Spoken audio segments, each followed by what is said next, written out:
अहमदाबाद में हुए plane crash हादसे पर इलाहाबाद मेडिकल एसोसिएशन (आईएमए) से जुड़े हुए डॉक्टरों ने भी गहरा शोक व्यक्त किया है। इस हादसे में विमान में सवार यात्रियों के साथ ही जिस मेडिकल कॉलेज के हॉस्टल पर विमान गिरा, उसमें पढ़ने वाले कई मेडिकल स्टूडेंट्स और स्टाफ की भी दर्दनाक मौत हुई है।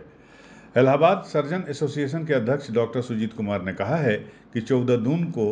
रक्तदान दिवस के मौके पर पूरे देश में ऑल इंडिया मेडिकल एसोसिएशन की तरफ से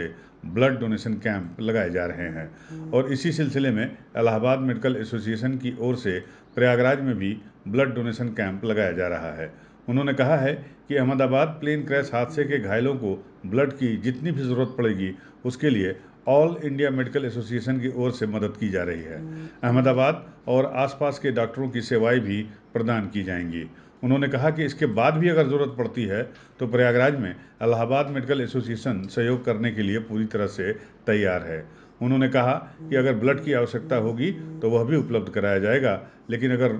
ज़रूरत पड़ी तो डॉक्टर भी अपनी सेवाएं देने के लिए अहमदाबाद जाने को तैयार हैं। कि इसी समय एक ऐसी त्रासदी पूरे देश में हुई और उसमें खास तौर से जो नए मेडिकल स्टूडेंट्स थे उनके साथ बहुत ही दुखद हादसा हुआ।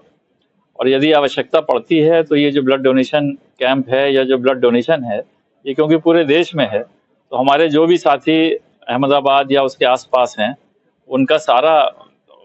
जोर इस बात पे है कि जितनी भी आवश्यकता पड़ेगी अपने साथ के लोगों को या और भी जो हमारे समाज और देश के लोग हैं, तो हम लोग उसमें पीछे नहीं हटेंगे। और अगर आवश्यकता पड़ती है तो हम लोग प्रयागराज में सभी तरीके से उनका सहयोग करने के लिए तैयार हैं। अगर ब्लड की आवश्यकता पड़ेगी तो ब्लड भी दिया जाएगा और अगर वहाँ पर डॉक्टरों की आवश्यकता होगी तो उसके लिए भी जो एसोसिएशन सर्जन्स ऑफ इंडिया है उसने पूरा तैयारी कर रखी है कि अगर यूपी न्यूज़ 9 के लिए प्रयागराज से विमल श्रीवास्तव की रिपोर्ट।